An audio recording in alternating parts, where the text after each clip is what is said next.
usually going into one of these games other than Dallas, right? It is a Cat Country 96 Birds recap. It is brought to you by Miller Lite, the official beer sponsor of the Philadelphia Eagles, and by our friends at Banko Beverage Company. Visit bankobeverage.com. Sam Malone, Kevin Crockett, kicking it with you here for another Cat Country 96 Birds recap. Sam, when I say Dallas, what do you say? Weak. Dallas, weak. Oh, at first I thought you meant WEAK, which well, may no, be the case. That's pretty good. That's pretty good. Kind of could be either this week, if you will. Yeah. Okay. So early first thoughts, kind of getting ready to go into this game. Looking forward to this game. I think it's going to be, a big test for the Eagles. Now, hear me out. Are the Cowboys the best team in the NFL right now in the NFC? No, of course not. This, to me, is a big test because I think this is a game where the Eagles are the better team. They're playing in Dallas. This, to me, will show us what the Eagles are about. Now, okay, you're going to say there's no Dak Prescott and Micah Parsons is playing. He's not 100% healthy. I get all that, right? I get it. Neither is CeeDee Lamb. But this, to me, is a game where the Eagles should win this game. If they don't win this game, then there's still something in their heads about Dallas. That's my opinion. This is not an easy win. I'm not going to say, but this is a game the Eagles need to win, should win. They're the better team. They can play on the road. They can beat Dallas without, all of their guys healthy, whatever. So to me, this one is a huge one. They need to play good ball and win this game. I don't care if it's by 1 or 31. So you mentioned on the road, they haven't won in Dallas since 2017. So it's been a while since they've won in Dallas. To your point, you're playing a team that you should punch into the ground and finish their season. And I go back to that Jacksonville game last week where you got up early, you got up 22-0. And then you listen. I understand what his record is. I am a person that will wear the it's hard because they've turned things around, and a lot of that is Nick being open to the players and listening to them. He's a player's coach. I get all that. Ultimately, he is the one with a finger on the button that makes decisions. Right.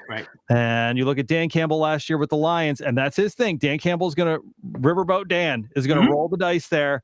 That said, it also cost them in the NFC Championship game against the 49ers. There has to be a level of, I've used this term with you before when talking about Nick, of read the room. Yeah. Read the room. If you're on the road in Detroit in the NFC Championship game and you're thinking in your head, you've had your meetings, you've talked to all your coaches, and you've said, man, 35 is the number. We have to get to 35. And you want to tell me you want to take an extra point off the board and go for 2 when you can and do all those things and not take field goals when you're trying to go for fine. I understand all that. Read the room. Jacksonville's not a very good football team. Just take the points and put them away. Right. Make them even more one-dimensional to make your defense even stronger and make them have to beat you that way. I come into that with this game. Read the room, Nick. If you got an early field goal to take it. Take it. If you're up 7-0 and you can get up 2 possessions on a Dallas team with a backup quarterback and a banged up CeeDee Lamb and a not so very good offensive line that's playing right now, take it. Yep. Just take the points. If you want to tell me you're going to have that argument when it's playoff time and it's Green Bay, who you don't want to get a track meet with, or San Francisco, the Rams who are coming on, fine. Right now, you need wins. Stack wins, take points, do what you got to do to just get out of this game with a W. Yeah, and to get out of the game with a W, that's a great point because it's a short week. They have to play Washington on Thursday night. So you're playing 2 NFC East games. One in Dallas, one in Philly, but you get like I know every NFL team goes through this. I'm not saying the Eagles are, the only team that's doing it, but you got a short week. You got to come out with this with a win. Like you said, take it any way you can. Now the Cowboys do have a great field goal kicker. That's an automatic 3. And I always say, it really is. He's an automatic 3. They use him the right way. Unlike we use Jake Elliott for some odd reason, but he's an automatic 3. And you know what? If you get into, you hold Dallas to 3s, man, and you do your part, you should be able to get out of here with a win, go home, get ready for Washington. I think the vibes are just all bad around Dallas right now. So I think the earlier you can, if they come out the way they did against Jacksonville and establish themselves the way they did against Jacksonville, and can put just, hey, Nick, we don't want to give this team a chance to hang around. I understand they gave up 2 touchdowns in whatever it was 14 seconds. Yeah, Say yeah. what you want about that Saquon play. You can No, tell me he's it was the history of football tells yeah, me that was a tackle, whatever the right. rules actually say. I get that those circumstances were odd and kind of crazy and all those things. Yeah, Just put the game away. This is a right. team that I think if you step on them a little bit, they're not going to want to get up. They're going to want to watch the clock run, Mhm. step on them, take the time, run out the clock. To your point, give yourself as much of an advantage going into a short week. Washington is playing Pittsburgh this week. That's going to be Right. a physical football game. Sure. In my opinion, Washington, their record is great. Credit to Dan Quinn. I think part of Mhm. the reason why the Cowboys are having so much trouble, Dan Quinn comes over not only as the defensive coordinator for Dallas last year, but comes over and brings a lot of Sure those he did. secondary pieces that I don't think the Cowboys filled in Yep. this offseason. They focused on Dak, they focused on CD. All those things are great. You want to take care of your prime players, but those role players, Yeah. the guys that hold everything together a little bit. They let a lot of those guys go to Washington, and Dan Quinn's having success with them. Credit to him. However, 2 things to me about Washington. One, I love what Jaden Daniels has done. I think they've given him a very rookie, what you should do with a rookie, read one side of the field and then go make a play. If what Yeah. you want isn't there right away, use your legs, take a play, live to fight another down. We got a defense that can hang us around, and 24 might be the number to win the game. The second part of that is I don't think they've played very good competition. Maybe the best team that they've played, in my opinion, is the Bears. They played Cincinnati earlier in the year. Mhm. They won that game. Fine. The Bears, to me, I mean, are a Hail Mary away Right. from winning that game. And the Bears were terrible for Yep. the better part of that game. Oh, it was And horrible to Washington watch. got that win. So get the win this week. Focus on Washington next week. And then, man, are you in a really, really, Mm. really good position to not only run the NFC East, but as you get ready for the Rams and Baltimore and that part of your schedule, Yeah. in a really good position to possibly take over the whole conference. And you get these couple of wins, and then you look at a team like Baltimore, and Baltimore is good. Lamar Jackson is having an incredible year. That game was fun last night, man. See, they won by 1, right? They beat Cincinnati. Yeah. Was up by 2 touchdowns in the third. Yeah. And it's like, and here's the way I look at it.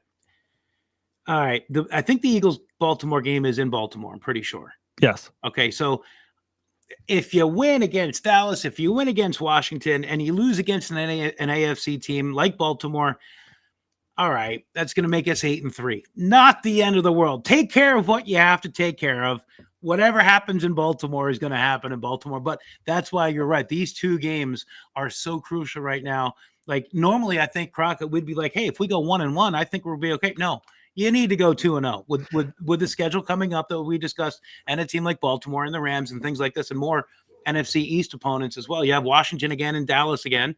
So yeah, you got to go 2-0 in this mini stretch here. That's why I think this 2-game stretch is so big. Obviously, the NFC East implications, but you're getting a bit of a deflated Dallas team. Yeah. And Washington is getting a AFC North leading Pittsburgh Steelers team right now. And then you can get them on a short week. That's going to be a physical game. That's going to be a tough game to win for Washington. And then to tell them to come back 5 days later and have to play Philadelphia. Right. Could be a huge, huge boon for the Eagles to try to go ahead and run away with that. Connor says, "What's up, Sam? Good What's morning up, to you, Connor? It is the Cat Country 96 Birds recap. It's brought to you by Miller Lite, the official beer sponsor of the Philadelphia Eagles, and by our friends at Banko Beverage. Visit bankobeverage.com. I know we've got a video coming out with Banko and Mike Mamula. That'll be on the way soon, so we'll be sharing that with you guys as soon as we're able to see that. That was fun. That was fun. Had a lot of fun. Buckeye Tavern, shout out to them. Great Reuben sandwich. Go get it. Oh, yeah. With that said, Sam, what do you see for Sunday? What's kind of your prediction for how that all plays out? I see a game where we're going to be saying to ourselves, watch out. Watch out. The Eagles could have put this game away, and they didn't. Kind of like the Jacksonville game. Not that they're necessarily playing a bad game or anything like this, but it's going to be one of those games where I see it could be like let's just say 20-14 Eagles lead. They could have punched a touchdown in, but they're going to get a field goal instead of 20 to be 23. Like a game that they're going to keep close. They'll keep Dallas in it because, after all, it's still the NFC East. And I was watching some of the game against Dallas last week when, they could have mailed it in, Dallas, against Atlanta, and they did not. And the way they fought back, they were an onside kick away from another chance to win the game. So I was watching that game a little bit. This isn't a team where you can just, the Eagles got not lucky, but it was fortunate against Jacksonville. They're not playing Jacksonville. They're playing Dallas. When you get the opportunity, you're going to have to put them away. So I see a very close game, really going down to, I see the Eagles pulling it off. I'm going to say low. It's in Dallas. There's always, Eagles are max. I say 27-23 Eagles. Were you ready to say a low-scoring game, and then you said there's going to be 50 total points on the board? Oh, no. I said there's usually fireworks in Dallas with the offense. Okay. Yeah. I thought you were getting ready to say it was a low-scoring game. Oh, yeah, no. I think this is a game. Dallas looks confused and lost on defense. Mm-hmm. I don't want to take anything away from Cooper Rush is 5-1 in his starts. He's not a guy he's not, a backup rookie second year or anything like that. Like, he's been with Dallas for a while. He's not a journeyman quarterback. I think he can come in and do some things unless you heat him up. If you heat him up, we know that Dallas can't run. You can't let them establish a ground game. If you can heat up Cooper Rush, get up early and make them one-dimensional, this feels like a game that the Eagles can take the top off of it early and not look back. I said 27-13 yesterday. I feel like that's a good number. I think Dallas is going to find their points. I think what I would love to see is another big first half. Obviously they get up 22-0 on Jacksonville. I'd love to see it be the Kenny Gainwell and Will Shipley show after that. Pound the football. Do when this team is humming in that fourth quarter, they will just pound you and run you off the field. I see that kind of game here. So I'll take the Eagles 27-13 over the Cowboys on Sunday. I'll take that score. I have no problem with that. Am I correct here with the Eagles defense? Okay, they gave up one touchdown last week. Is that one touchdown in 2 weeks or 2 in 2 weeks or something? The defense, they've been playing great football. Yeah, they've been great. Cincinnati scored obviously on that first drive, put that whole first drive together against the Eagles. Listen, they've been the bye week implementing Cooper DeJean into the defense with communication. It's been night and day from the first 4 games of the season to where it is now. So absolutely, I expect that trend to continue. It's great to see turnovers happening. Connor says 45-20 Eagles. I'll take it, Connor. We love it.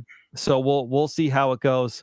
But it's Birds, boys. Well, you never know what you're going to get. It's Cat Country 96 Birds recap brought to you by Miller Lite, the official beer sponsor of the Philadelphia Eagles, and our friends at Banko Beverage. Visit bankobeverage.com. Sam Malone, always a pleasure. My friend will be back quickly next week. Hopefully we're celebrating an Eagles win over the Cowboys and hopefully a Steelers win over the Commanders. And then a Thursday night football game, buddy. So rest up. It's Dallas week. It's Dallas week. Go PA this week is what we can say is go PA. Yes, we'll take it.